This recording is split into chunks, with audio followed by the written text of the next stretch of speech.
Hello and welcome today to Inhuman Resources, a literary machination. Now, this one comes out on the 16th of... what month are we in? Is it April? I think it's April. And I did receive a free key to try this one out, so we're going to do that. Thank you to the developers for that. Let's click play and see what we've got here. Now, I think there's going to be an awful lot of reading in this, so yeah, let's hope my voice holds up to it. Alrighty, play. Please enter your name. Finnegan Joyce is a great name. Finnegan Joyce is a fantastic... no notes. Okay, there are 3 deaths. The first is when the body ceases to function. The second is when the body is consigned to the grave. The third is that moment sometime in the future when your name is spoken for the last time. David M. Eagleman. I have heard that one before, yes. Let's... this one? Okay, the phone call. An all too familiar screeching reverberates inside your brain. The noise comes in waves, the pain follows suit. You try your best to ignore both, but the mere fact you've acknowledged the awful sound means it's already won. Your phone's alarm is simply much too loud to ignore. Defeated, your eyelids peel apart like sheets of rotting Velcro, blinking back a bad night's bleary haze. You lie in bed, awake against your consent.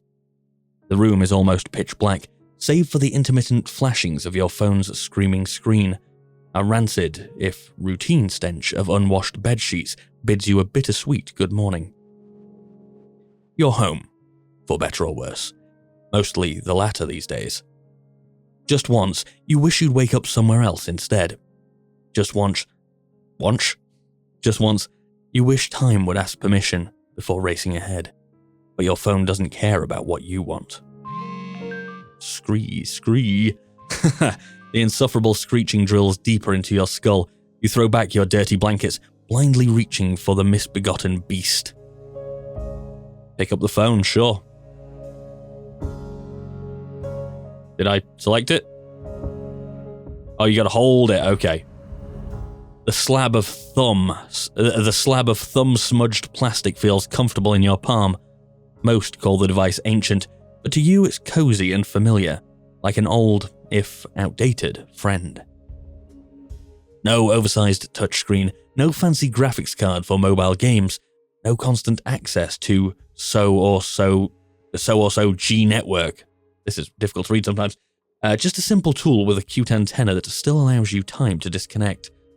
You've always appreciated the old and the analog, despite the wider world's obsession with digitized progress. There's sincerity in physicality, a warmth to an object's weight. You'll cling to this relic as long as you can, sensible upgrades be damned.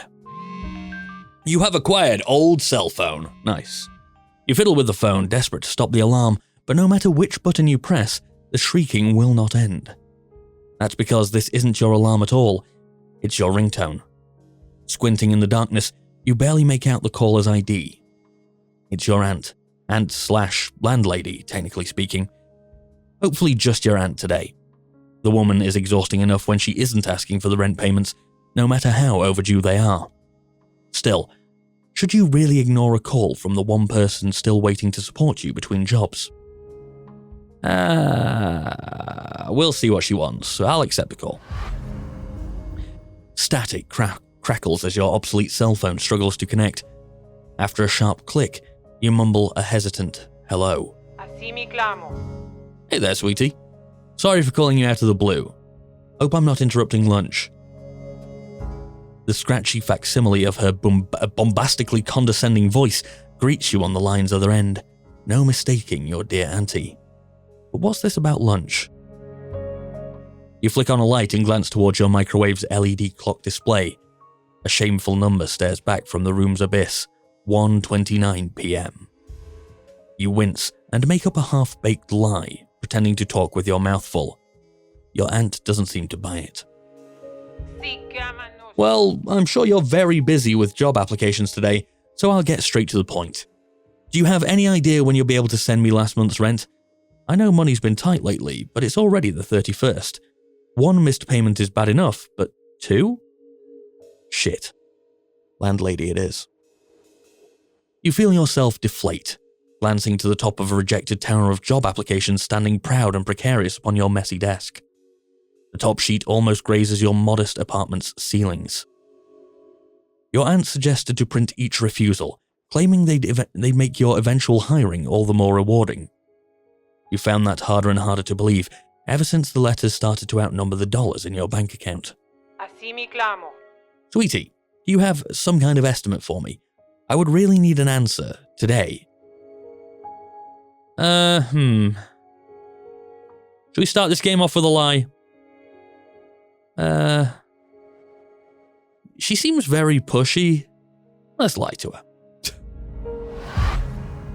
You give your best impression of a confident salesman, laughing her worries away. Of course you'll get the money. You have tons of promising interviews lined up. One is bound to work out. And when it does, you'll have such a crazy salary, you'll be able to pay the next 5 months in advance. Or something. That was a big lie. That was too much. It shouldn't have gone that hard on it. You pause dramatically, awaiting your aunt's amazed approval. All you get is her bitter disappointment. Tomó saca. Sweetie, if this is how you behave during interviews, it's no wonder you haven't been hired yet. I can smell you lying from over here. Jimena Gomi. Honestly, I'd be more than willing to forgive delays if I knew you were actually trying. But you can't expect me to believe you've been pulling yourself up by the bootstraps and giving this job hunt all you've got when you're living in a pigsty for the past year. Pigsty? You deflect the woman's accusations, blabbering in desperate denial. But as your eyes drift over the sorry state of your apartment, your ramblings soon turn to tragic silence. You've been immune to the stench for a few months now, but no amount of time will ever make you blind to the altars of wretchedness your neglect has erected. On the floor, crumpled stacks of crusty laundry litter the unmopped ground like landmines in an active war zone. Fly-swarmed styrofoam containers amalgamate themselves into awkwardly unstable modern art installations. Your largest one can only be referred to as the Leaning Tower of Takeout. In the kitchen, filthy cookware overflows from your sink, bathed in rancid dishwater. A layer of film has formed on the surface, thick as the crust of a creme brulee. And even in your fridge, the outdated contraption hums like a thermonuclear lawnmower, even though you know damn well it's not keeping anything cold. Maybe ketchup packets, if you're lucky. Pigsty or not, there's no denying that this whole unemployment business has been taking a serious toll. One that's gone on long enough for your aunt's pity to become well-deserved contempt. Well, what do you have to say for yourself? Okay, so it's not our fault. Okay. She's right, you're scum, worse than scum. I'm leaning towards this one. You're sick of pulling yourself up by the bootstrap. Nope, we're scum. She's right, you're scum. Worse than scum. She should just evict you and get it over with. You throw yourself into a dramatic tirade, detailing your utter lack of worth, the hopelessness of human existence, and the filthy, trash-strewn ditch you deserve to die in. Preferably alone. By the time your aunt gets a word in edgewise, your face is slick with tears and mucus, your heart tied into painful knots. Así mi clamo. Enough! I'm sorry, alright? I didn't mean to be so harsh. Now calm down, please. It sounds like she's begging out of irritation rather than out of worry for your well-being. But you listen nonetheless, taking time to control your breathing and wipe away strings of snot. The phone crackles with warbled noise as your aunt lets out a groan. Jimena Gomi. Good grief. I know this mental health nonsense you keep talking about is a big deal, but you have got to get it together and take action somehow. You can't just keep using mood swings as an excuse to escape responsibility. That choice will get you nowhere. You have acquired clinical depression. Could we have avoided that? Would that have been possible? That probably would have been preferable. Could we have avoided that, I wonder? Anyway, you brace yourself as the woman prepares to deliver her most frequent, most frustrating spiel. You could probably repeat it word for word if ever you were held at gunpoint. Remember, sweetie, in our world, choices matter. The big ones and the small ones. We can't always take those decisions back, and we can't control their consequences either, which means we have to choose carefully. You, most certainly, have not been doing that. But if you have any intention of getting yourself out of this mess, you need to start making the right decisions, and soon. You mumble something non-committal, rolling your eyes at her endless nagging. The woman may be able to smell dishonesty, but she's noseblind to her own bullshit. Anywho, enough of that. The real reason I'm calling is because I might have an opportunity for you. You can tell by her inflection she means a job opportunity.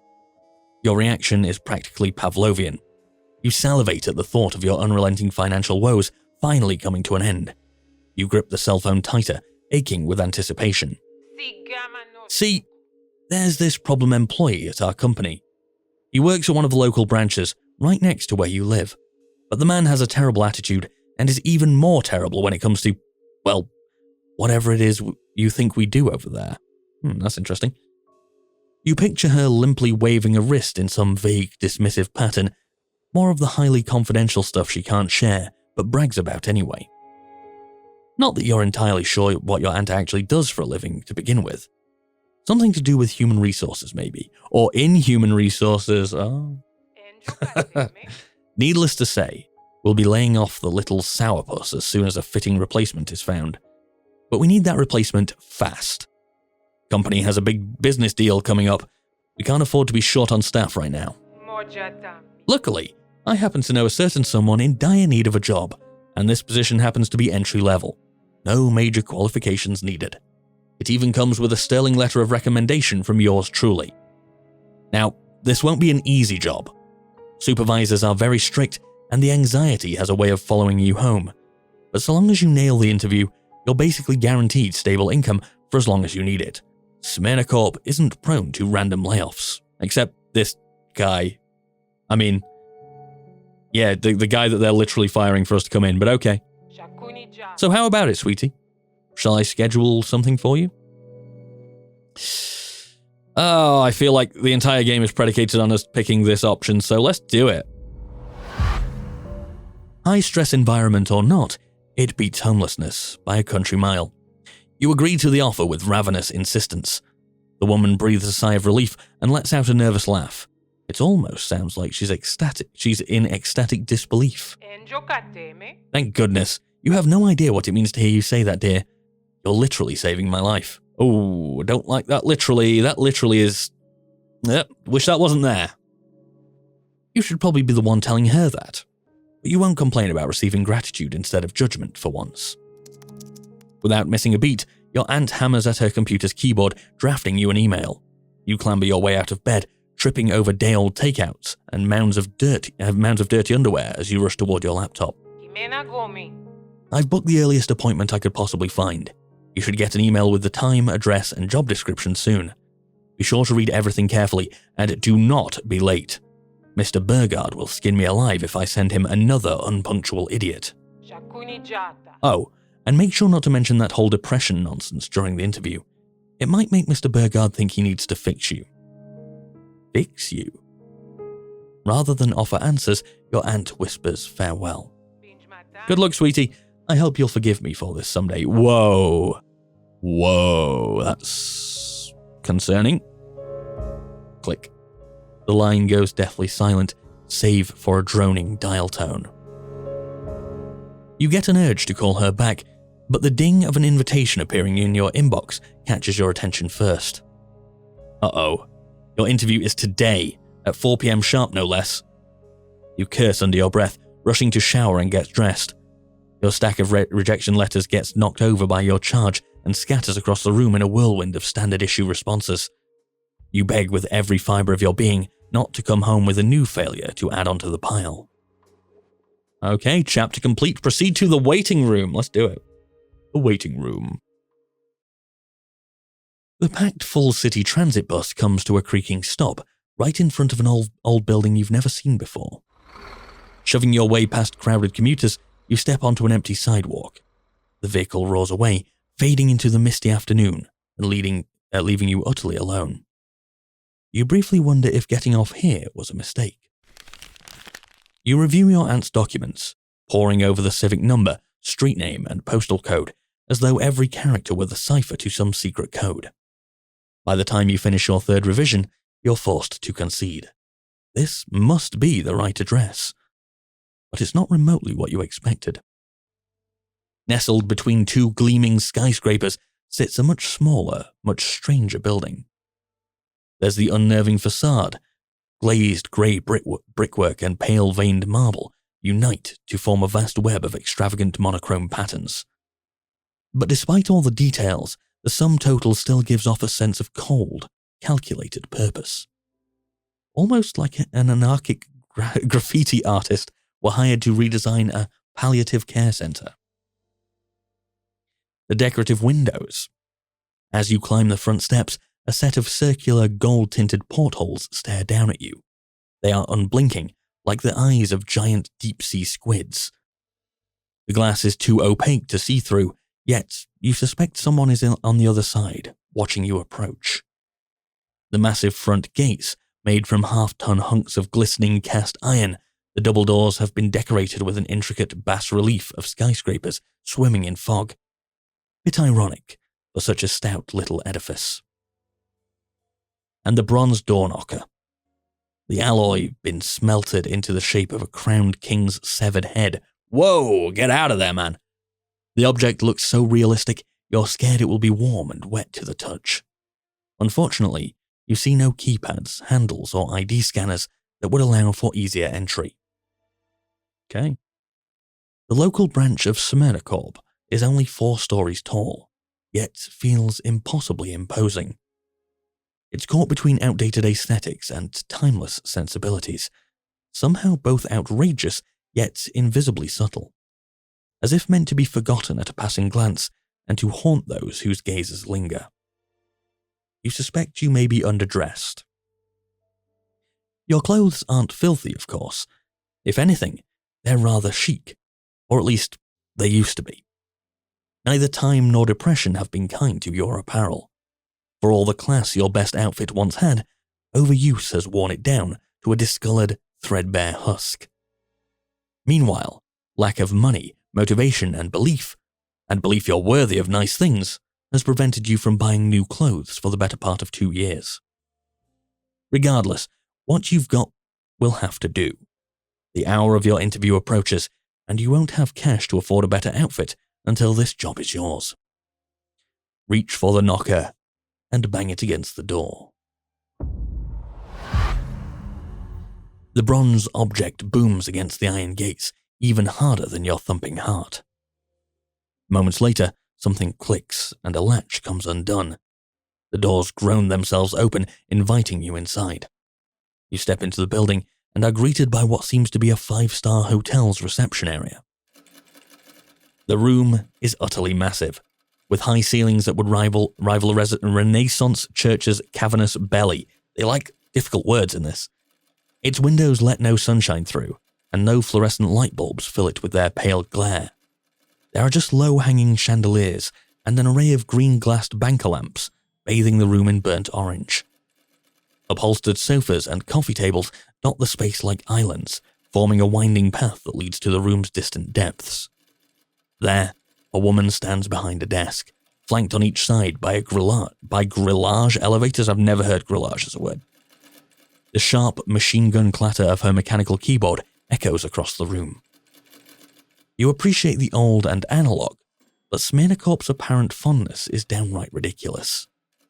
Hopefully, the receptionist won't feel the same way about your subpar outfit.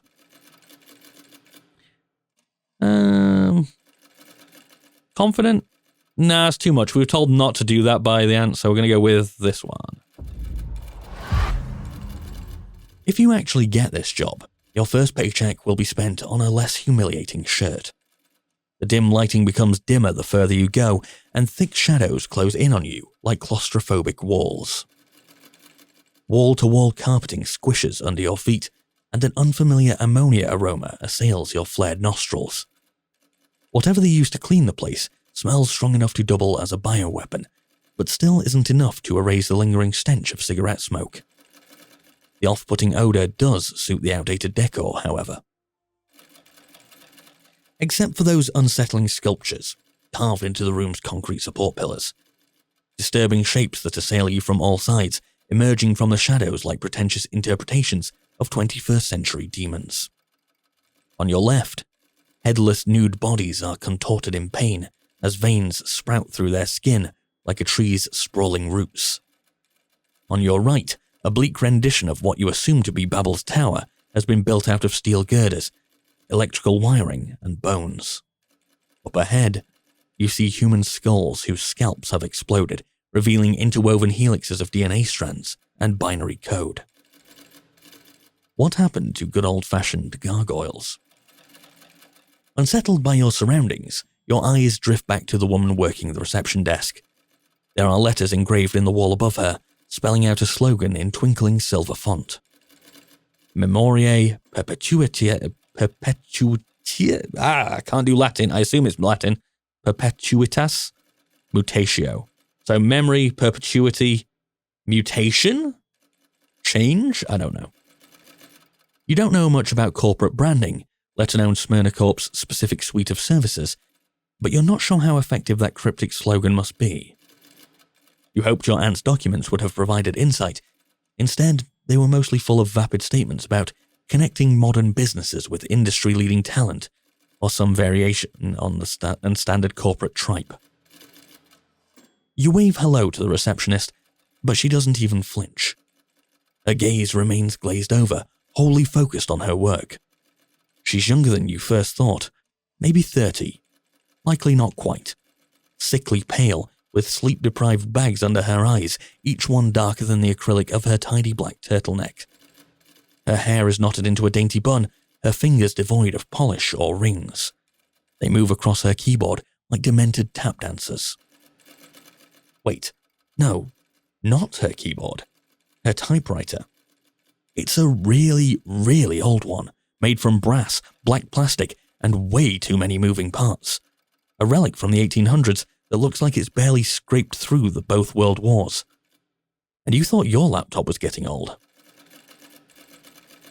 There's also a small desk bell, glimmering on the counter. Maybe you should... I'm just gonna say hi. I don't wanna, it'd be weird. You meant to whisper a polite greeting. Nervousness turns it into a shout. The woman's head snaps forward, as though hit by an electric shock. She flashes you a beaming, not quite pearl white smile. Welcome to SMYRNACORP. Do you have an appointment? The words barely seep through the woman's gritted teeth. Her grin is so tight it hurts to watch. But there's no trace of frustration. She's the dictionary definition of too friendly, made uncomfortably manifest. Unsettled, you stumble your way through an explanation of your aunt's referral. The receptionist replies with a nod, squinting as she reads the writing on her typewriter's latest sheet. Of course, we've been expecting you. I'm afraid Mr. Burgard is running a little late this afternoon. He'll need a few more minutes until he's ready to speak with you. But you're more than welcome to peruse our visitor handbooks while waiting. She gestures to a set of nearby couches and a table chock full of company pamphlets. But you're more surprised to notice someone else already sitting there. A young man with a bitter look etched into his furrowed face. Could this be... Is it not the guy getting fired? That would have been my guess, but probably, let's say, another applicant. Shit. Your aunt never mentioned competition, and if they turn out to be competent, you could be in big trouble. Your bleak musings are cut short by the receptionist's unpainted nails tapping at her name tag. I'm Melusine, by the way. I'll call you as soon as Mr. Burgard becomes available. In the meantime, please let me know if you have any questions. With a grateful, albeit embarrassed, nod, you walk away and slump into an old-fashioned sofa, Melusine's rickety typewriter clacking away once more. The couch's cushions feel quite stiff, or maybe your stressed, clenched back does. Considering the ferocious stare down you're receiving from the stranger seated across you, it could well be the latter. The steady tick of a vintage clock draws your gaze, its hands point in opposite directions. 3:42 p.m. 18 minutes left. Good thing you came early.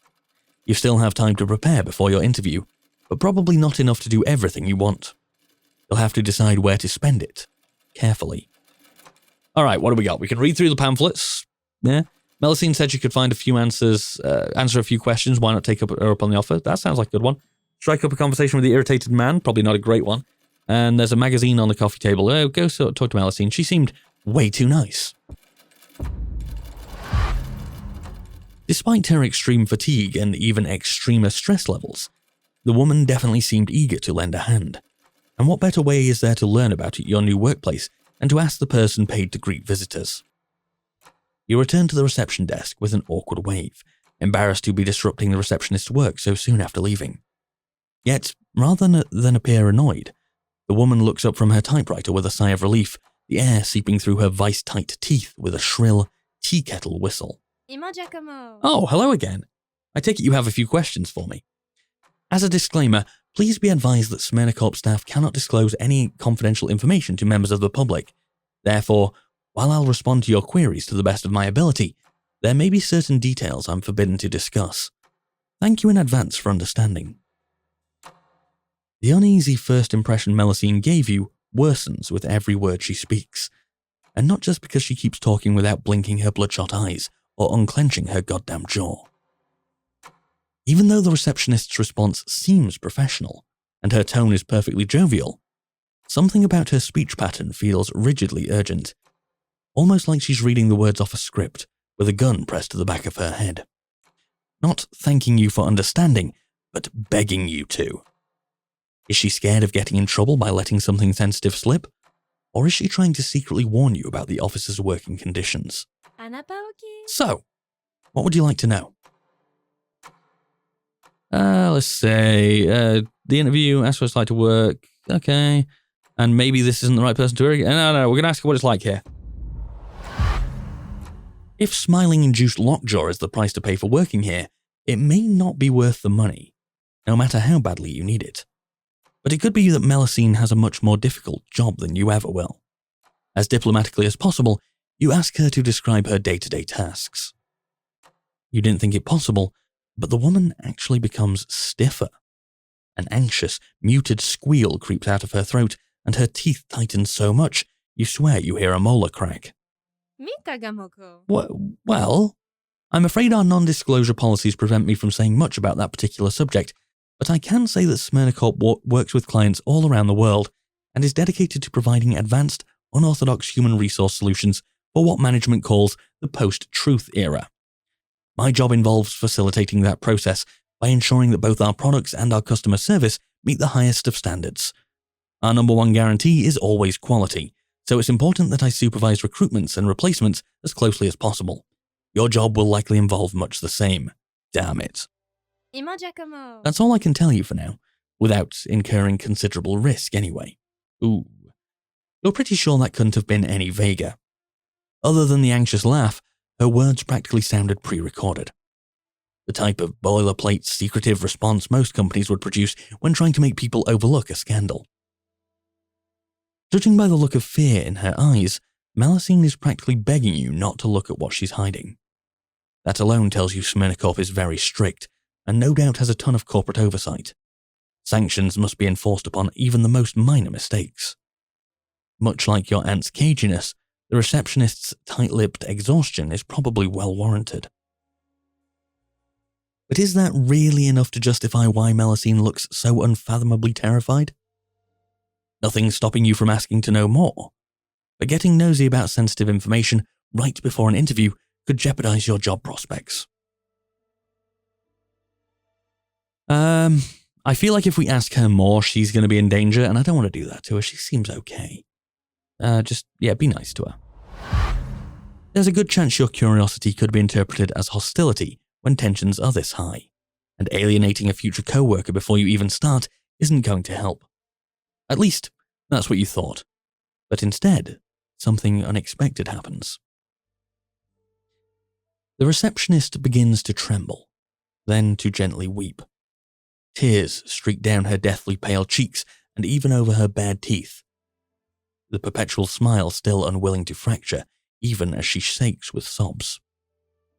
Panicked, you take a single step back, wondering what the hell you said to set her off so suddenly. But Melusine is quick to apologize, despite being the one who cried. I'm sorry. I didn't mean to be rude. I'm looking forward to working with you too. You strike me as a very thoughtful and considerate person. I'm just not looking forward to the work itself. Finally, a morsel of information. Although it's not exactly an enlightening one, nor is it reassuring. What makes being a receptionist so unappealing? And why does it sound like your hiring would make the work even harder? Melusine snickers at your question without mirth nor malice.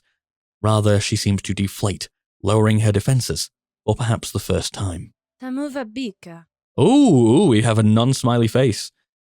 I think you misunderstand. Handling the reception desk isn't my full-time job. SMYRNACORP doesn't get enough visitors for that. Mr. Burgard simply assigns me here whenever we're expecting guests because of my perfect attitude and winning smile. My official job title is Quality Assurance Specialist for the Substitution Department, and as for what work over there involves... Tut. No spoiling the surprise, Miss Sensens. Melusine Sensens. I can't even... Sensens? Yeah, I'm getting that wrong somewhere. Alrighty. A booming voice rumbles across the reception room, and Melusine stiffens as though struck by lightning, clenching her smile tighter than ever. Her heels click together like a soldier awaiting inspection.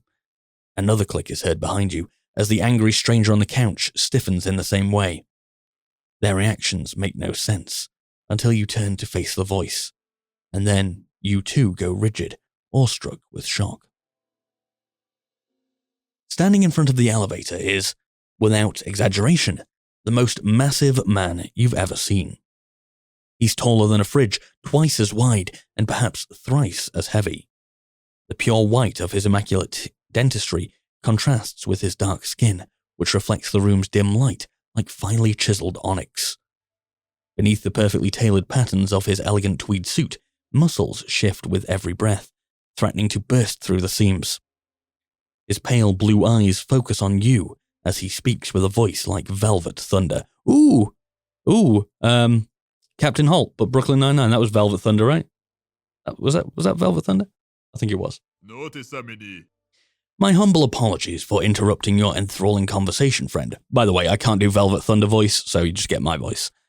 Our dear Melusine is sometimes a little careless when it comes to discussing confidential company matters, but I'll gladly sate your curiosity in her stead during our interview. Interview, huh? This must be Mr. Burgard, your soon-to-be boss. Look willing. The ding of an elevator is suddenly heard, and one of the grillage doors by the reception desk creaks open. The tweed behemoth sidles his way into the shaft, packed tighter than a tuna into a small can. He beckons you to join him with a bratwurst thick finger. Come along now. We're already behind schedule and can't afford any more delays. What's more, I frankly cannot wait to discuss your future with us here at SMYRNACORP. Holy shit, he thinks you have a future. In that moment, Mr. Burgard's big, beaming smile is the most beautiful thing you've ever seen. Thank him and slip into the elevator. It's a tight fit, but you manage to wriggle yourself into the lift by nuzzling up to your, hopefully, future boss. You apologize profusely for the cramped conditions, but he just laughs it off. No need to be embarrassed, happens all the time. Oh, and no need for all this Mr. Burgard business either. First name basis is fine by me. Before the elevator door can snap shut, someone opens their mouth and screams. Abuya, wait! The angry-looking man you were worrying about suddenly drops to his knees, hands held together in prayer. Any aura of danger that once clung to him has been dispelled by his blubbering supplication. Sir, I'm begging you. Just give me another chance. I swear, I'll do anything. Unpaid overtime. I'll work on weekends. I'll kiss your goddamn shoes if I have to. Just please don't replace me. Mr. Burgard's only reply is a disappointed sigh. His bright white smile wavers, and tangible contempt taints his otherwise welcoming tone. Mr. Aguirre, you've had more second chances than I can count, and displaying such undignified desperation in front of a candidate set to take over your position is not an endearing choice. Frankly, there's nothing more I can or want to do for you, beyond offering the standard company-issued severance package. By the way, called it, he is the guy that's been replaced. Oh shit. This is the problem employee your aunt was talking about. The lamb being brought to slaughter. all so you can survive on the paycheck they used to have. Part of you feels guilty, considering how desperate the stranger seems about being laid off, but another part is grateful that your predecessor seems to be such a mess. Maybe getting hired here will be easier than you first thought. Either way, Mr. Burgard's words have the effect of an ice pick through the heart. The once intimidating stranger collapses as though shot in the chest. His body ripples with hiccuping wails, his fists powerlessly pounding at the carpeted floor. Your maybe future boss clicks his tongue, more disappointed than disturbed. He turns to give Melusine a firm look and firmer orders. Miss Sansans, please ensure our former staffer behaves until his offboarding is complete, will you? I'll attend to him once I'm done with our guest. The tired woman gives a nervous nod, rushing back to her typewriter as if nothing happened. The clacking keys are now punctuated by the tears of a grown man. Abuya thumbs a few buttons, and the elevator doors finally slide shut. Through cracks in the grillage gates, you see the receptionist giving you a small wave, mouthing a worrisome farewell. Good luck. I'm going to need it, aren't I? Before you can decide whether she was cheering you on or trying to warn you, the floor lurches downwards. Okay. We're on to the interview. I'm going to take a 2-minute break because it's killing my voice, all this reading. Bear in mind, I read a lot all day for work, so yeah, I've just been speaking all day long. As you can probably hear, my voice isn't really there. So I'm going to take a 2-minute break, and then we'll come back and do the interview. See you in a second. Alrighty, let's get back into it. Hopefully, like I say, my voice holds up well enough. It's not perfect right now. And if I was doing this for work, I would have to do it again. But hopefully it's good enough. Alright, chapter complete. Let's proceed to the interview. The interview. After descending a short way, the elevator slows to a crawl, then comes to a complete stop, groaning under the combined mass of its unevenly weighted passengers. For a moment, you worry the cables have jammed. Clearing his throat, Mr. Burgard reaches over your shoulder and points to the lift control panel. Would you do me the honor of entering our meeting room's access password? If you're going to be working here, you may as well learn how to travel across the office. Just type in, I don't even know how to say these things out loud, random symbols. This one probably looks vaguely like pi. If you please. Oh, and no need to be too brusque about it. Precision matters more than speed with these old doodads. Oh, can I scroll up? Okay, this one? I'm kind of intrigued to know what'd happen if I get it wrong, but I'm also scared of this guy already, so there you go. The interviewer chuckles as he watches you fiddle with the electrical symbols, amused by your apparent unfamiliarity. No doubt he's used to employees entering these combinations with the routine deafness of jaded shoppers, typing in their PIN numbers during credit card transactions. You're still not sure why he's making you type the password in, nor why the elevator uses passwords in the first place. Wouldn't keycards be easier? Or normal numbers at least? Regardless, as the last button clicks into place, the elevator resumes its descent at an increased momentum, plunging deep into the earth with no signs of stopping. After almost 20 seconds, you wonder if it's headed for the planet's core. You'll have to beg my pardon for the sluggishness. I've petitioned to have this thing replaced, but the encryptology department refuses to let us invest in newer models. Potential security risks, or so they claim. Boogeyman hogwash, I say. An upgrade has been long overdue. Maybe once our deal with radium finally goes through, they'll be a bit more welcoming of true progress, eh? You nod along politely, pretending to understand what he means. You're unsure the display looks convincing. Still, by the sounds of it, you'll be stuck here for a while. How do you kill time? Do I want to ask this guy about... Yeah, let's ask him. Let's find out. Oh. I don't know why I'm doing that. You mumble the question, half embarrassed and half afraid of Mr. Burgard's potential reaction. His blue eyes fill with bitter disappointment, though his good mood doesn't waver. Oh no, I've angered him. Miss Sansans unfortunately hasn't been on her best behavior these past few weeks. No doubt about the upcoming radium partnership has been causing her undue stress.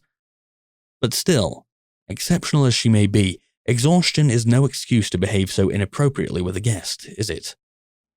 You nod in response, despite being baffled by his answer. You thought the woman was a little odd, sure, but nothing problematic. Not in any way you noticed, anyway. Before you can request clarifications, Mr. Burgard's prior cheeriness returns in full force. However, let it be known that I expect no such attitude problems from you, friend. The woman who recommended you for this position, your aunt, I believe, she had nothing but great things to say. She assured me you were an extremely positive person with a permanent can-do attitude and exceptional emotional resilience, and that's exactly the kind of person we need here at SMYRNACORP. You answer the giant's compliment with an awkward chuckle. Internally, however, you are screaming. You knew your aunt was bound to lie in order to guarantee you an interview, but she could have picked something more fitting for a clinically depressed shut-in who can't afford their own prescription. As you force yourself to smile through an impending panic attack, the elevator comes to a grinding halt, its grillage door sliding open. It's a bit of a battle to wriggle past Abuya, though you soon find yourself free of the claustrophobic lift and breathing a bit easier. Mr. Burgard follows suit, flipping a light switch to illuminate the otherwise pitch-black room. Welcome to my humble office. Ah, so that's what this place is. An office wouldn't have been your first guess. The rectangular space before you is reminiscent of an oversized police interrogation room. The walls are painted glossy black, glistening in the sepia glow of a low-hanging ceiling lamp. And if it weren't for the obvious two-way mirror in the back, the room would appear infinite in size, a boundless expanse of inky shadow extending in every direction. A single desk sits at the room's center, made from a block of carved mahogany. Coffee-stained paperwork covers its surface like some madman's wallpaper, and countless colored wires sprawl across the floor, as though the varnished wood had somehow sprung electrical roots. Leather chairs fit to dwarf royal thrones loom over both ends of the table, no doubt custom-built to accommodate Mr. Burgard's colossal frame. The behemoth briskly motions for you to take a seat, but you sink so far into the plush leather, it feels more like the seat that takes you. Prying yourself out of these comfortable depths, your eyes turn to the sparse assortment of unusual baubles decorating the table's corners. On this side, there's an antique candlestick phone whose mouthpiece is made to look like a large roosting bat. On that side, there's an old-fashioned record player adorned with a gaudily gilded SMYRNACORP logo. Right in front of you, there's a nameplate engraved with the words Abuya Burgard, Senior Substitution Department Supervisor. And scattered all over the place, there are piles of VHS cassettes, each one labelled with tags written in Latin, Farsi, or Ancient Greek.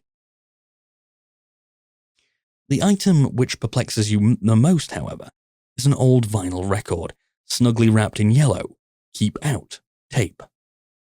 Mr. Burgard notes your interest with an amused arch of his brow. You wouldn't happen to be a fan of jazz, would you?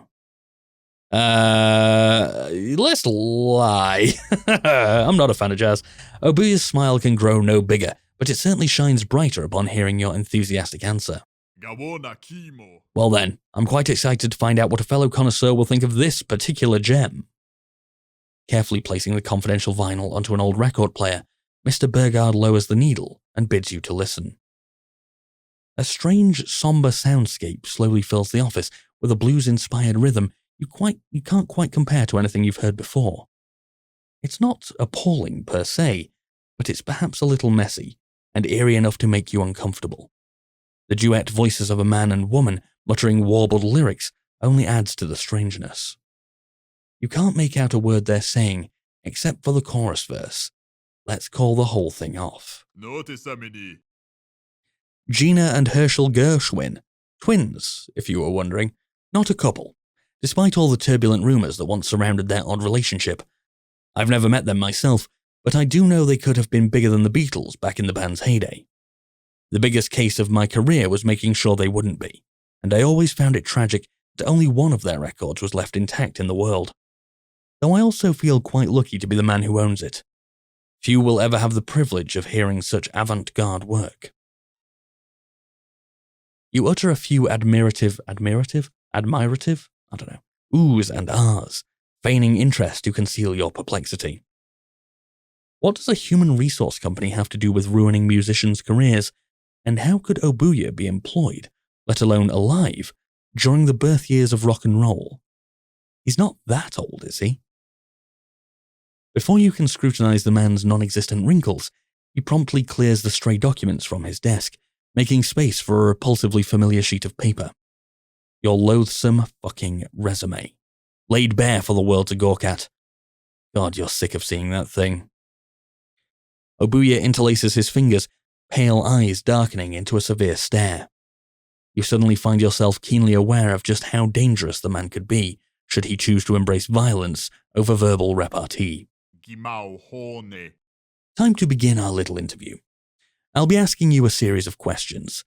Some will appear rather peculiar, others rather innocuous. They may be difficult to answer at times, as you've not been made fully aware of your position, nor of SMYRNACORP's company goals.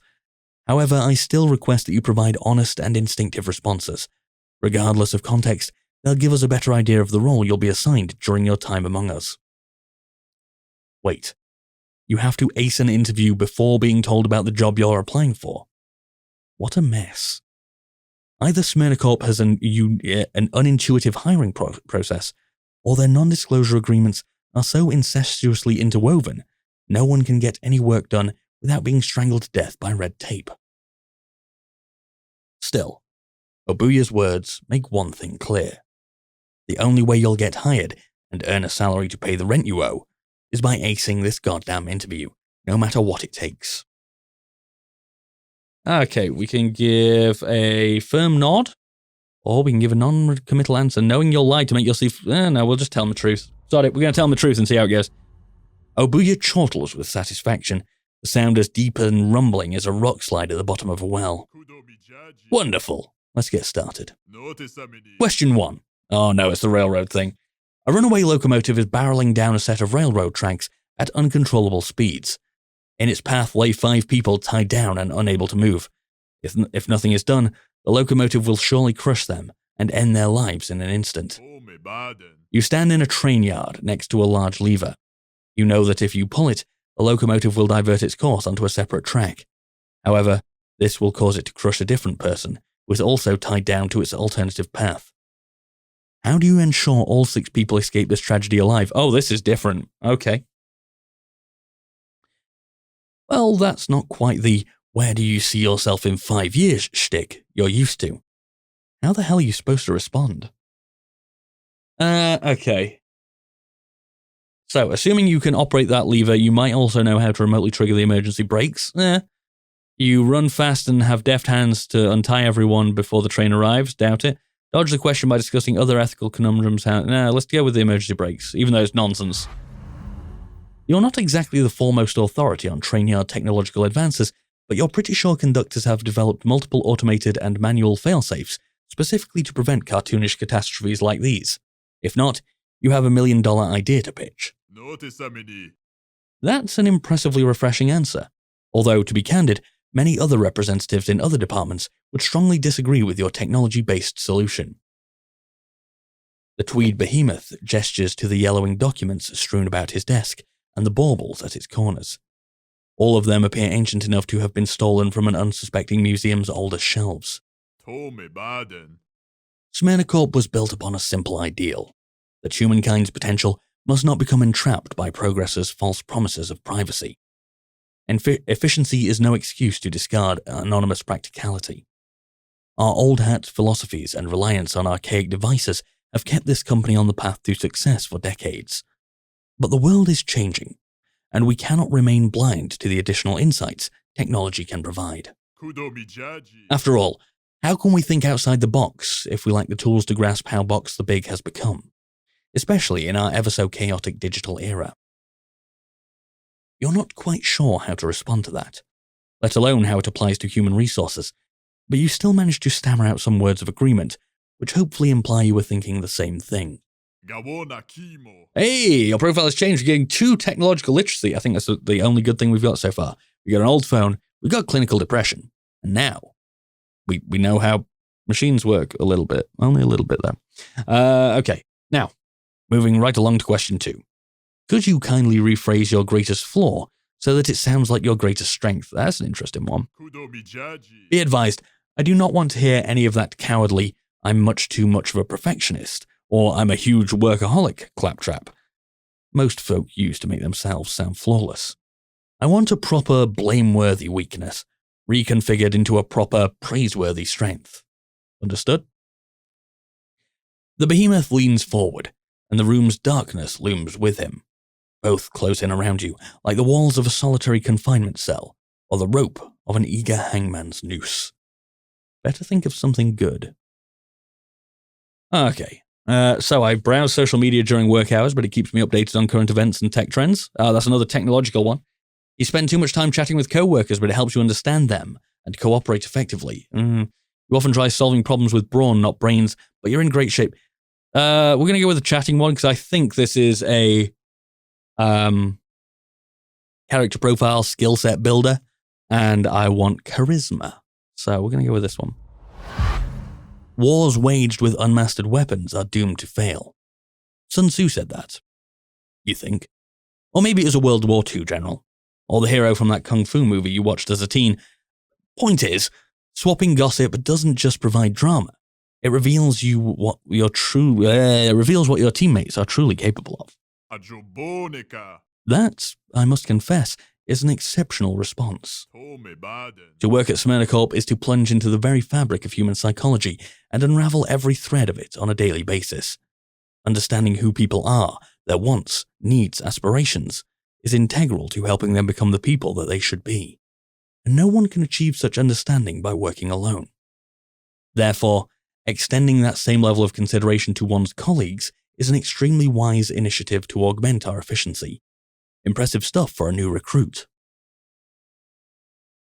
The man gestures with theatrical flourishes as he makes the declaration, but his conviction sounds too genuine to come off as arrogant. You conceal a satisfied grin, picturing how spectacular the man's water cooler small talk must be. There you go, we've gained social aptitude. That's what I thought would happen, and I'm very happy. Now then, onward to our final inquiry. Regarding your schooling, I would like for you to, well, if you could just explain the, goodness. How do I phrase this delicately? I apologize. The behemoth's words trail into muttered mumbles, his velvet thunder voice degrading into something more akin to a bumblebee stuck in a big dog's mouth. His blue eyes dart between you and the paper's underwhelming bullet points with increasingly disgusted concern, as though finally noticing what kind of unemployable aberration has stepped into this building. It's an unfortunately common reaction for anyone who reads your CV. The singers on the record player shout a loud suggestion to just call the whole thing off. Their advice, for better or worse, goes unheeded. Well, at the risk of sounding insensitive, I'd truly appreciate some insight regarding your academic background. How do you believe a workplace of our nature could benefit from hiring someone with such a dubiously incompatible education?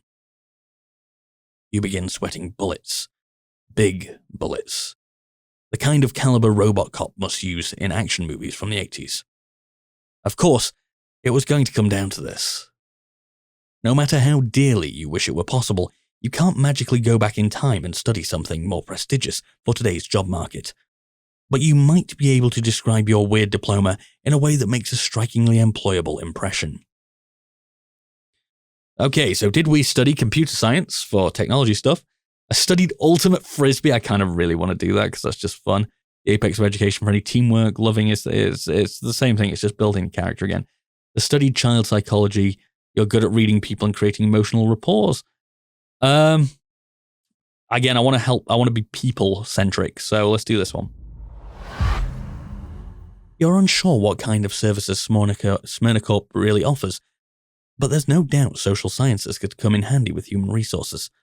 By honing your communication skills and providing extra insight into people's personality quirks, your schooling should prove useful in dealing with clients and co-workers. You discuss some of the intricacies of your most memorable seminars, specifically those concerning mental development and lingering infant trauma known to emerge decades later.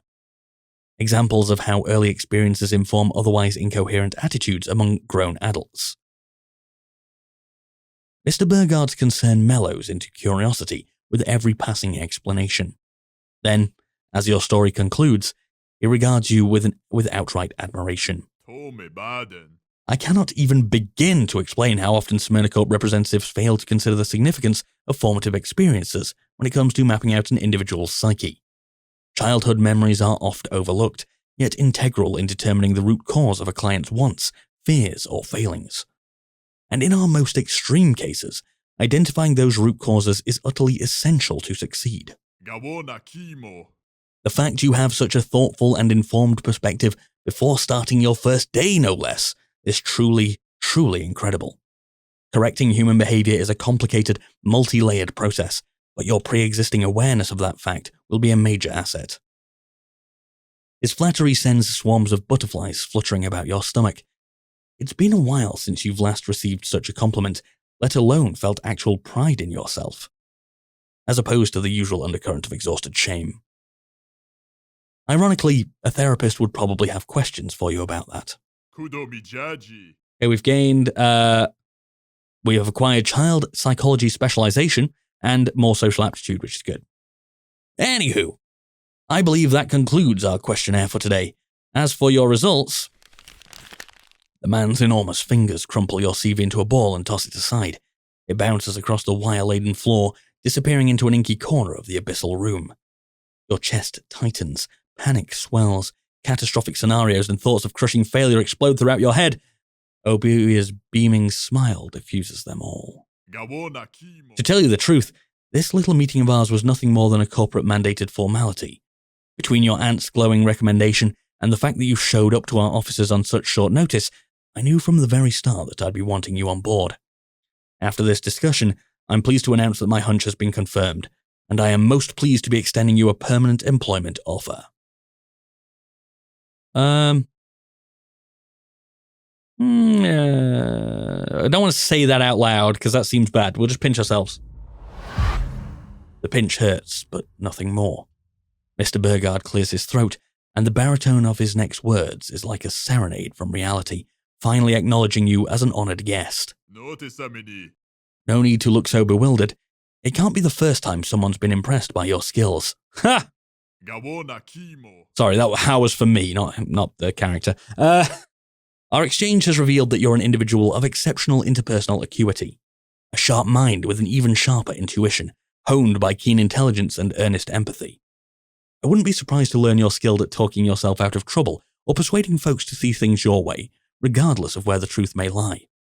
Of course, you'll sometimes face scenarios where social deduction and charisma will prove insufficient, but I see a bright future for you at SMYRNACORP, managing our most prestigious and precarious operations.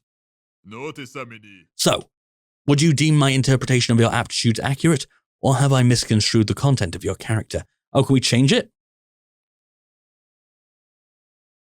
I think we should just stick with it. Flattered by Obuya's appraisal, you relish in the satisfaction of having been truly seen. It's not every day you get such a precise, quantifiable breakdown of your unique abilities. May they serve you well in tackling the horrors to come. Wow. Horrors, oh god. Good to know. Very good indeed. In that case, I'll nudge administration to start producing your contract. I'll unfortunately have to remain cagey about some details, such as workplace tasks or starting salary, until all the legal hoopla has been sorted. But assuming you care to accept a generous starting offer. Mr. Burgard's chuckling deepens as he extends a massive hand. His blue eyes are bright with joy, his tongue hungrily running over his pure white teeth. Please allow me to informally welcome you as the newest member of SMYRNACORP. I look forward to reviewing your performance. Holy shit, it's actually happening. You're going to have a job. You're going to have money. Enough of it to pay rent, keep a roof over your head, eat food, anything. Fight the urge to cry. I don't think you'd appreciate that. You cannot help but sniffle as you extend your hand, eyesight blurred by tears of sheer relief. Yet even through that weeping haze, you can still see the behemoth's grin, spreading like a bird's unfurling wings. More specifically, those of a rapacious buzzard diving in to snatch a rodent with razor-sharp talons. Instincts urge you to pull away, but the behemoth's pounce comes too quickly. Before you can possibly react, your entire hand is engulfed within a fist the size of a ripe cantaloupe. Almost instantly, something begins feeling terribly, terribly wrong. Despite Mr. Burgard's pure white smile, it feels as though your new boss is trying to leave you crippled from the wrist down. Knuckles crunch, folding in on each other, metacarpals squeak and whine. Articular cartilage between them both crumble into collagen sand. But all that pain is nothing next to the sharp, stabbing agony suddenly shooting through your palm. You cry out in pain, beg Burgard to let go, fight to pry your fingers free, but the giant's grip is iron and deaf to your complaints. If anything, he squeezes harder. The needle point pain inside your hand sinks in even deeper, deep enough for you to think it might pierce the whole way through, deep enough for you to wonder if it could somehow kill you. Your jaw unhinges to let out a scream. Before a single sound comes, though, Mr. Burgard lets you go free with an innocent-sounding, "Oops." Dearie me, I was a tad too firm there, wasn't I? Beg pardon, friend. I tend to forget my own strength sometimes. The tweed behemoth lets out an earnestly apologetic chuckle. You force yourself to chuckle back, but the laughter takes tremendous effort. It's hard to buy his excuse, no matter how believable it may be. Panicked, you palpate your palm and numbed fingers, searching for any scars left by the thing that was drilling through your flesh. But there is no wound, no torn skin, no deep cuts, not even mild bruising. You don't even feel the pain anymore. All you find is a single bead of bright red blood, no bigger than a pinhead. You wipe it away, frantically seeking what lurks beneath. It is warm to the touch and leaves a scarlet smear across your skin, like a painter's brush. Yet there's no sign of where the paint has come from, no wound, no scar. There could be some swelling, but it's faint enough to make you suspect the bulge isn't really there. Maybe, just maybe, it was all in your head. I'm going to investigate it. You press down hard with the tip of your thumb, searching for a lump or stiffness. Before you're sure you've spotted something, a clatter interrupts you. From one of his desk drawers, Mr. Burgard withdraws a slab of metal the size of a stovetop. At first, you assume it's a tablet device, custom built to fit the tweed giant's fingers and resist their vice-like strength. Or perhaps a turntable meant for an aspiring DJ, painted in drab colours. A closer look reveals something older and chunkier, made of grey aluminium and solid beige plastics. Blinking buttons, flickable switches, knobs and sliders of all kinds decorate its crowded surface with a cluttered interface too complex to grasp at a glance. Despite your fondness for outdated tech, you cannot tell what kind of machine this is, nor what purpose it's meant to serve. Your best guess is an old movie prop, stolen from the studio set of a sci-fi film from the 1950s, and not necessarily a good sci-fi film.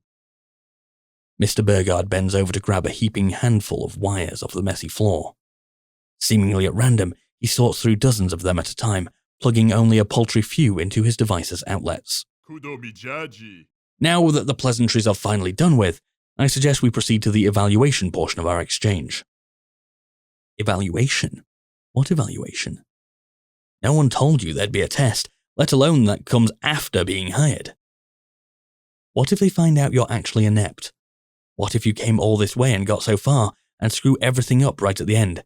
Shit. Come now, no need to get so agitated. I've already agreed to hire you. It's not like I'll be terminating your employment before your first probationary milestone. The format of this evaluation will be similar to our open-ended interview questionnaire. But this time I'll be presenting intentionally confusing scenarios that most SMYRNACORP employees might encounter during their day-to-day tasks.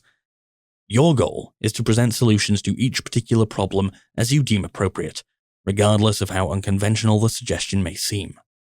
Yet again, there are no wrong answers, but I will tally your responses to determine how much supervision you'll require during onboarding. In other words, I once more encourage honesty over making a good impression, for both our sakes. The behemoth flicks a large switch upon his instrument's dashboard. A low, droning, palpable hum fills the shadowy room. The light bulb hanging above you flickers, then goes dark, bathing the already dim room in nigh absolute blackness. Only the device's glowing buttons, reflected in the two-way mirror, provide you with any light. Shall we get started? Let's call the whole thing off, the record player begs you over and over again. It seems to be stuck in place and skipping a few beats. Unfortunately, your body is also stuck in place, petrified in your plush chair, and your heart skipping a few beats more. You give your sore hand a tight squeeze and hope the throbbing will stop soon. Brace yourself and agree to begin? Sure. Mr. Burgard chuckles, his teeth so white they almost glow in the dark. You hear him whisper a single word with a deep, bassy growl. Perfect. Your new boss's bratwurst-thick fingers push one of the machine's sliders to its absolute limit. The room's bassy hum increases in pitch and frequency. I'll start off with an easy one. Let's say, hypothetically, that you're supervising a group of employees from a different company. They hired you to isolate the source of their decreased productivity, then remedy the issue.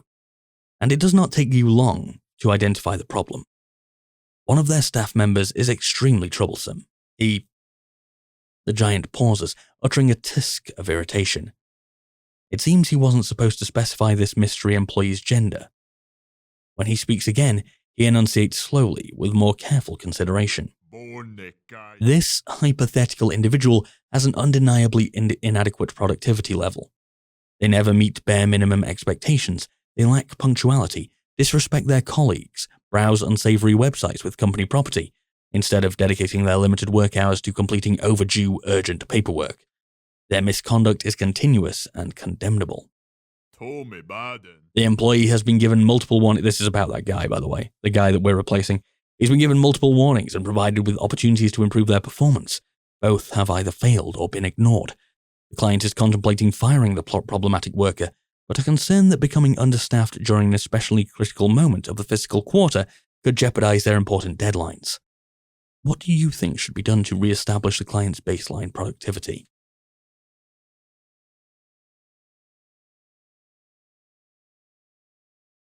Okie dokie. Well, it looks like we can actually use our skills.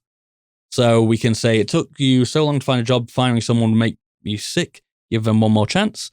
This person should be laid off regardless of deadlines. They harm more than they help. We can install software on the computer that limits access to non-work websites, or we can talk with the person. Talk with the person is where we're going to go. Citing psychiatric principles you learned during internships, you explain the employee might be enacting forms of self-regulation to cope with stress. Severe triggering employment-based activities, anxieties even, could be the reason for their lashing out. Creating a safer, more communicative workplace could prevent future incidents. As your nervous explanation begins delving into the more technical aspects of addressing trauma, you start losing track of your own argument. However, Mr. Burgard remains very satisfied by your convoluted suggestion. I knew your studies in formative psychology would prove useful. Even our most experienced technicians could benefit from your level of consideration. If one intends to map out the architecture of a complex adult mind, one must first start at the foundations set in childhood. Failing to do so only grants an incomplete picture of the person we're trying to change, and leads to flawed interpretations of the necessary corrections. The fact you already take into account potential childhood trauma tells me you understand this well. Thus, I predict minimal corrective oversight will be necessary when performing your first surgical overwrite or psychological reconditioning. Jolly good stuff. The giant hums joyfully, fingers tap dancing across the buttons of his device with a series of distinctive clicks.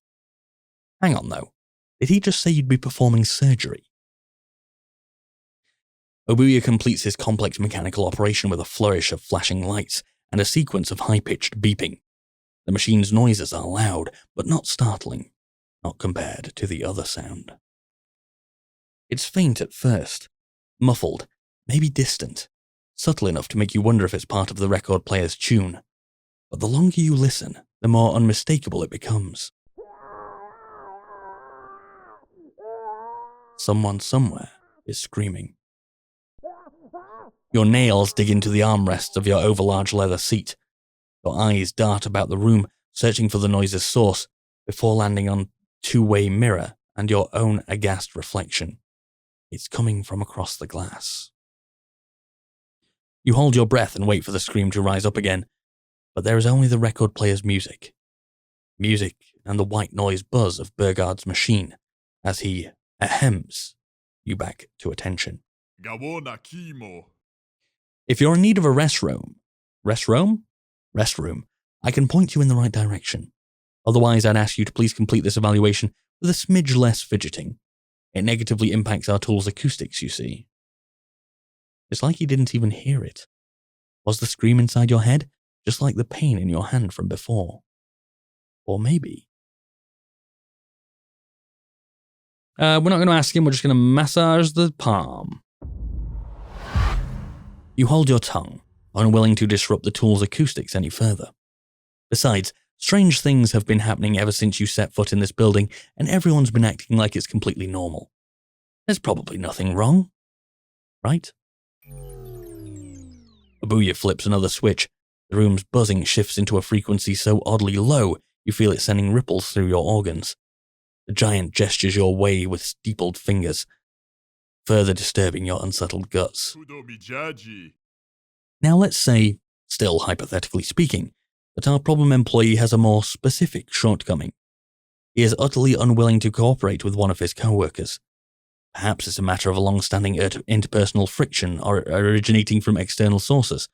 Maybe there's an irreconcilable difference between them in terms of moral, political, or religious beliefs. Regardless of the exact circumstances, our floundering staffer has proven themselves incapable of playing nice with their high-performing teammate. This has resulted in a severe decline in both their productivity levels. Knowing we cannot relocate the problem employee to a new department, nor displace their high-performing partner, how do we ensure the former collaborates with the latter, despite the deeply rooted discord between them? Ooh, I could have used Ultimate Frisbee in this one. Let's see. High performance doesn't prove innocence. Maybe the bad employee is being sabotaged. Success should be rewarded and failure punished.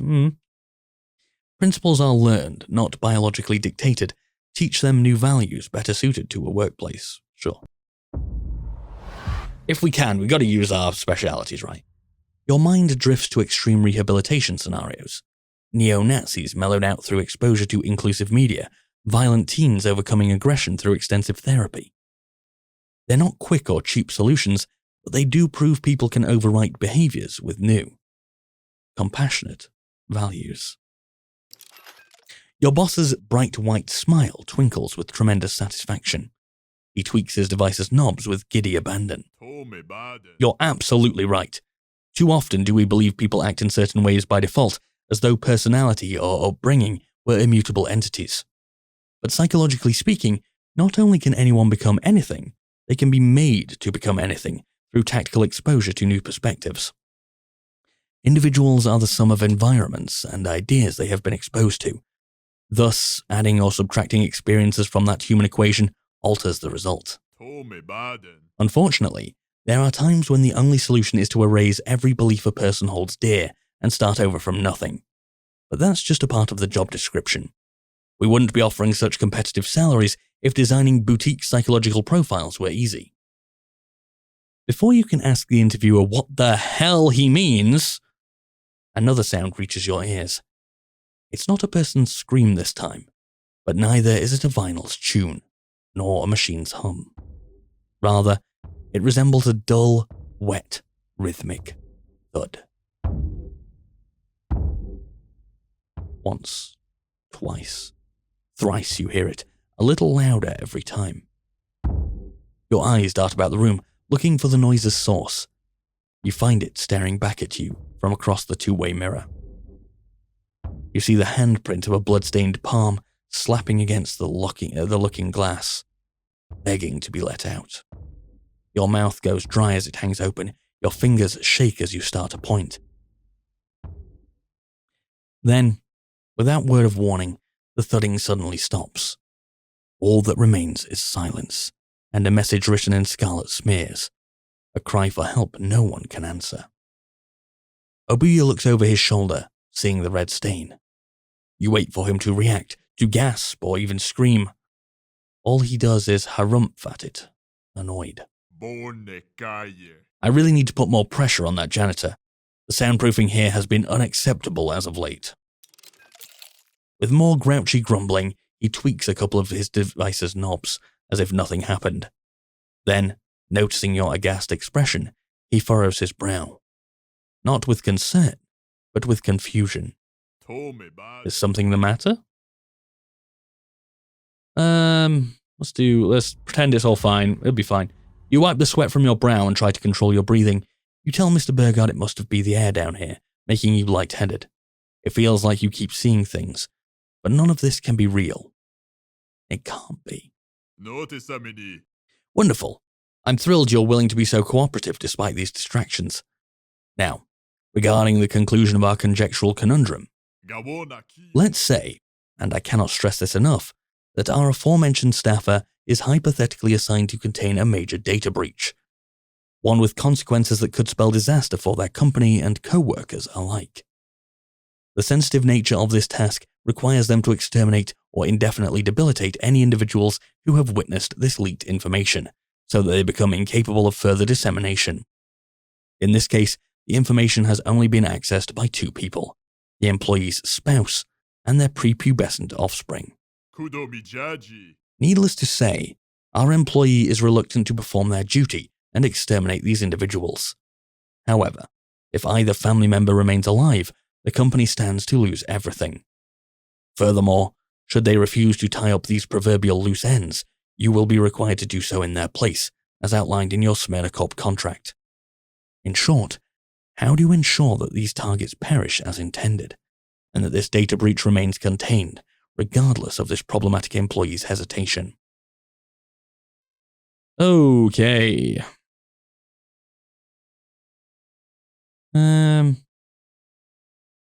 I feel like this isn't what he wants to hear, but I feel like this is what any sane person would say. We could beg the employee to go through with it. Killing those two people could save hundreds. Nah. No one should kill their family to bury company secrets. There has to be a better way. I feel like this is, obviously it's this one. It's this one. As you stammer your undignified answer, Mr. Burgard's expression goes from jolly to deadpan faster than you can blink. He fiddles with his instrument settings with a disappointed frown, indifferent to your pleading. Normally, I'd applaud any employee willing to consider better ways of doing things around here, but I sense you're less interested in optimizing your duties and more concerned with avoiding them. Frankly, if this is how you react to a hypothetical version of this scenario, I loathe to imagine your reaction when actually confronting this situation in the workplace.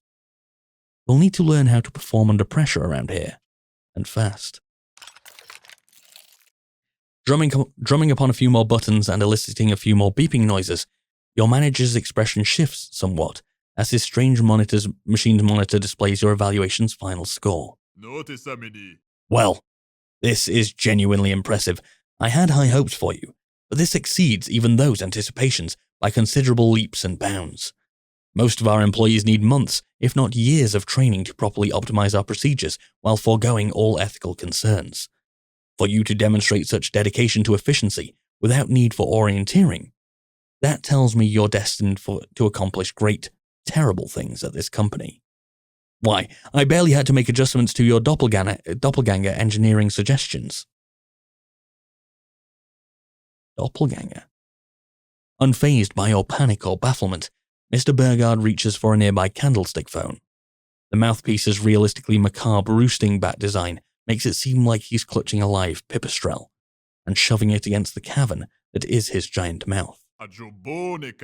We're done here. You can show them now. On the other end of the line, a reply is chirped.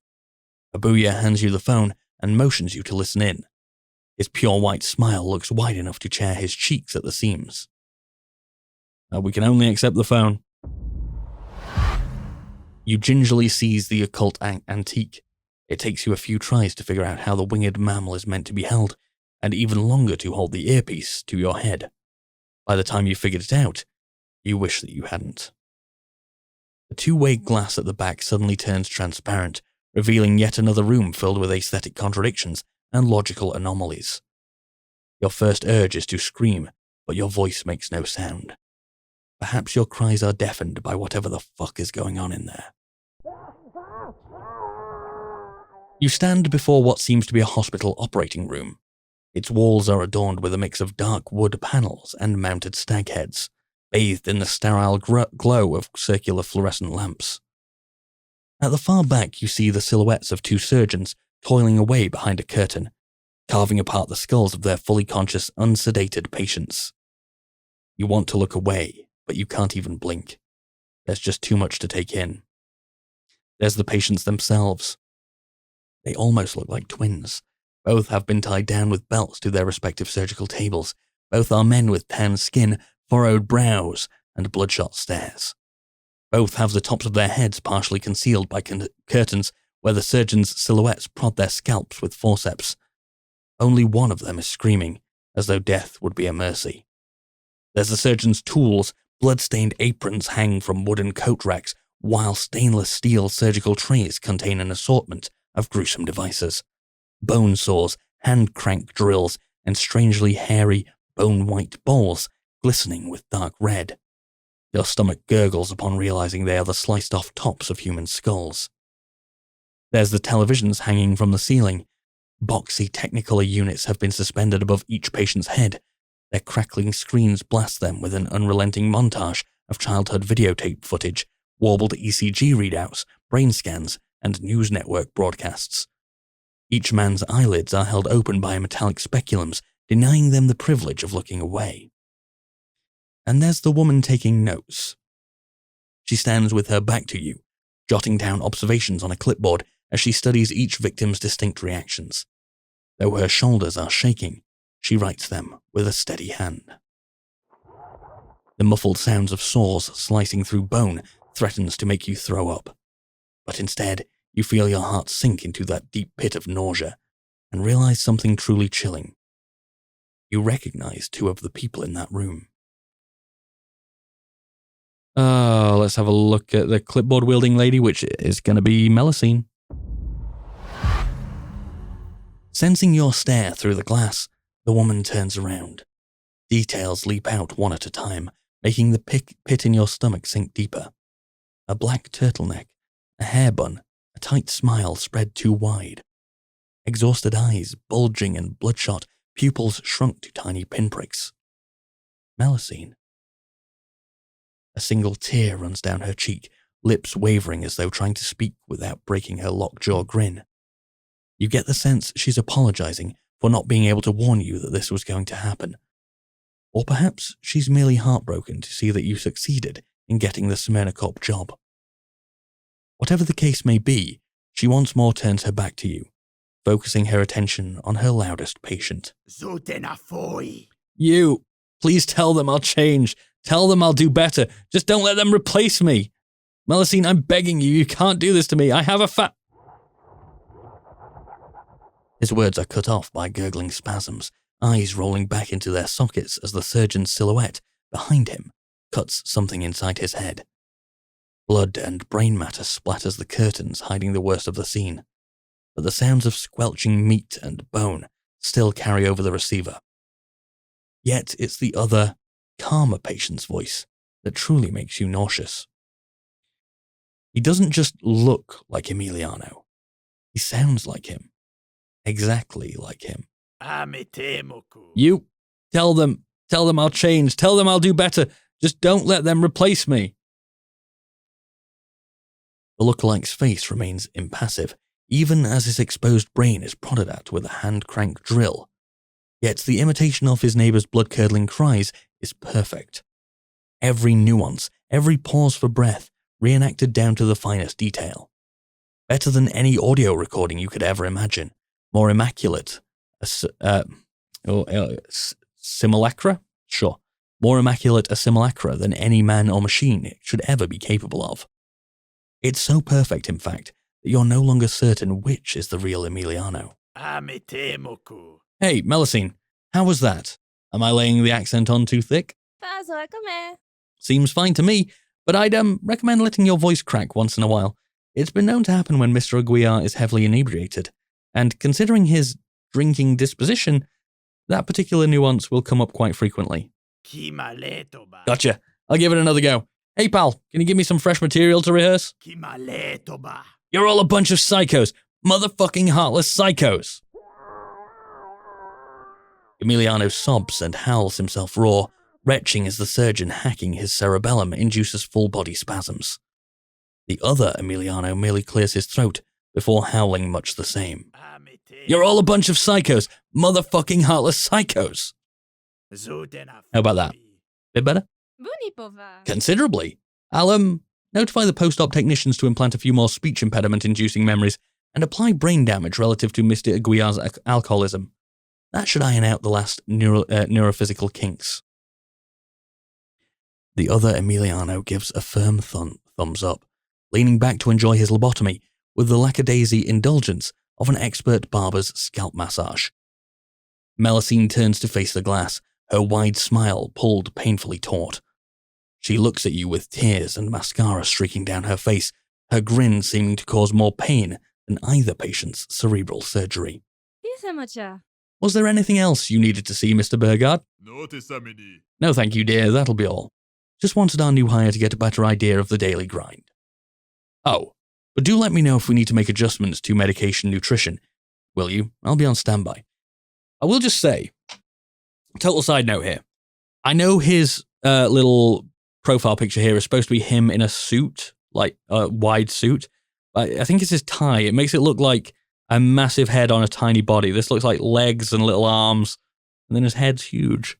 I've been enjoying that for a while now. With a curt nod, the receptionist turns her back. You hear a click, then a dial tone, and the phone's ceaseless screaming abruptly cuts off. Across the glass, Emiliano thrashes with all his might, the sound of his screeching muted once again. So, what do you think? Okay. I'll pretend to be calm and curious so you can figure out what the hell is happening, yes. You've studied childhood trauma long enough to know explosive reactions incite abusers to commit further violence. Even though it almost kills you, you keep your voice as steady as possible, expressing mild surprise and even milder confusion about the absolute nightmare unfurling before you. Mr. Burgard looks pleased as punch by your polite interest. A seismic laughter creeps up his cavernous throat as he gestures to the two Emilianos. I'm glad you're coming to this with an open mind. Most recruits get surprisingly antsy at this stage of our proceedings. What you see here is the most common and most heavily patented human resource service SMYRNACORP provides.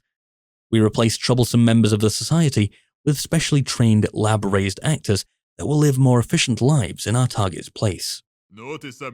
And what's more, we've performed today's processes all according to your specifications. Your specifications? You had nothing to do with this. Unperturbed by your protests, Burgard motions to the silhouetted surgeons currently picking at both Emiliano's wet and naked craniums. First, as standard procedure, we have our doppelgangers undergo extensive surgeries. This ensures their size and appearance matches their target. However, we also perform highly precise neural excisions and hormonal dosing sessions to ensure both replacement and replacee have identical synaptic pathways. This means they'll share the same tastes, reflexes, and handicaps wherever applicable. In this case, we've altered portions of the cortex related to all those troublesome self-regulation behaviors Aguiar once used to cope with his childhood traumas. It was a wise suggestion of yours to address such foundational behavior-based shortcomings directly at their source. After completing his bleak announcement with a showman's tone, the giant points to the device on his desk.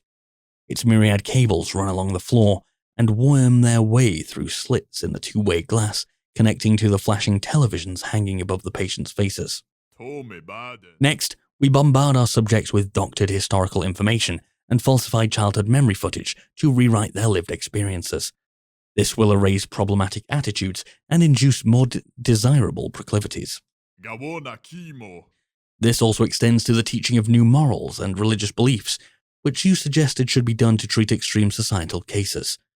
And while Mr. Aguiar held some rather distasteful political views at the core of his character, rest assured, we've replaced them with better values, which align nicely with company interests.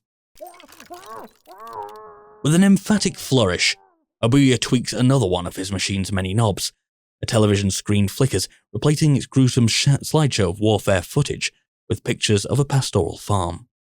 The louder Emiliano squirms, then screeches. Finally, the Tweed behemoth nods to Melusine, whose eyes glance between both her patients, taking notes whenever one of them imitates the other. The two are becoming increasingly impossible to tell apart. Last but not least, Miss Sansan arguably has the most important task of all: quality assurance. You see, our procedure is human, not mechanical. Instinct trumps algorithm when it comes to understanding people. Thus, it's imperative for staffers with an eye for social cues to study the effects of non-sedated lobotomies, particularly during back-and-forth exchanges between target and replacement. This allows us to adjust mediatric nutrition quickly. Mediatic? I don't know. And to identify overlooked flaws in body language, voice modulation, or personality. All this ensures our doppelgangers perform their jobs correctly. In other words, she will be ensuring that at least one of these Aguiars exterminates their family members correctly. Miss Sansan is a woman who comes up with solutions, you see, not excuses. Holy shit, he wasn't lying. You may not have pulled the trigger, but you did help him load the gun. As you reel from the weight of revelation, Obuya holds up 3 fingers. One by one, he curls them down. Physical rewiring, psychological reconditioning, social reintegration. These are the pillars upon which SMYRNACORP substitution services are built. This is how we guarantee that the tens of thousands of doppelgangers currently deployed to the public perform exactly as they must. It's how our company has controlled the course of human civilization for years upon years, steering it in whatever direction our executives deem right. It's how the right people have shown up at the right times and the right places, how the wrong items or ideas have never appeared at I've been reading for so long, my mouth is just incapable now. At inopportune occasions, and it's how you will help us do our job, regardless of which department you are ultimately assigned to. So, are there any further questions about your new job's responsibilities? Don't want to say that. Why didn't my aunt tell me about this? There we go. The only logical explanation is that she didn't know this kind of insanity was occurring at her workplace. No, that's not true. After all, the woman can definitely be a little heartless, but she wouldn't stoop to getting you a job torturing people just to get her rent money. Would she? Oh, I'm afraid your aunt was very aware of the procedures we conduct here. She's undergone one herself, after all. It's part of what makes her such an exceptional recruiter. But please, don't resent her for keeping so much sensitive information confidential. To borrow an expression, we have many fingers shoved quite deep into a surprising amount of pies. The Tweed behemoth spreads his arms, taking up a dramatic stance. His muscular limbs cast a vast, all-consuming shadow, much like the one his company must cast over the world. Societies, you see, are merely sets of rules, meant to control select populaces, enforced by means of moral codes and legislative threats. Histories are naught but narratives parading as objective fact, deterministically controlling the future by redefining the past. Economies are broad equations engineered to establish hierarchies and restrict freedoms indirectly. Our missive is to alter the evolution of all these entities everywhere in the world for the betterment of our species. This can mean overturning governments with silent revolutions, establishing or destroying businesses to reroute the flow of wealth, even altering history in ways that force us to reinterpret the present. All the world's a stage, men and women merely players. But SMYRNACORP is the playwright, casting every actor's role. Today, your role has been decided too, and if you care to keep a roof over your head, you should refrain from delivering a disappointing performance. The giant's index finger prods your chest as he speaks. Each tap is like a bullet thudding against a Kevlar vest. Kevlar, not Kepler. Across the mirror, Emiliano screams as though he felt those gunshots too. He cries an ode to the dark future which awaits you. A future of perpetual, inescapable servitude. Either Abu is right, you need the money, agree to work here, I don't think they're going to let us leave is the issue. I think we have to agree to work there. The thought of helping these monsters makes you sick, but turning down the offer means you'll end up on the street. I don't think it means that. I think it means we die. Thus, you promise Burgard to work hard and do better than Emiliano, for now. Wonderful. But be advised, you'll need to perform very well for a very long time if you intend your time with us to be temporary. After all, we've already signed our first contract, and its strictest clauses do not expire anytime soon. The man's pale eyes drift toward your hand, the one he shook that you thought was bleeding. Looking into your palm, you realize the hunch was fully justified, because something did pierce it. There's a lump beneath the skin, a small, subtle rectangular protrusion you hadn't noticed until now. Probably because it wasn't flashing, let alone making such an obnoxious sound. This, my friend, is what we refer to as a non-disclosure microchip, a brand new addition to our confidentiality policy, specially designed by our future partners at Radium Inc. It serves as an ID to access our offices, but also as an employee loyalty failsafe. Loyalty. Should you ever emit brain activity associated with treason, unauthorized divulgence of confidential data, or any such nasty business, the chip will emit a warning signal. Should the warning go unheeded, a lethal dose of borodinium-210 will be discharged, a nigh untraceable radiotoxic isotope capable of inducing total organ shutdown within seconds. In other words, lest you care to experience a particularly messy demise, I suggest you remain on your best behavior until you die of natural causes. You have acquired a non-disclosure microchip. The microchip stops beeping faster, till it matches the demented tempo of your beating heart. No telling which of the two is about to explode first. The signal is interrupted by Mr. Burgard tisking as he checks his belt-sized watch. Dearie me, seems I lost track of time. Other appointments beckon. I'm afraid our meeting is at an end.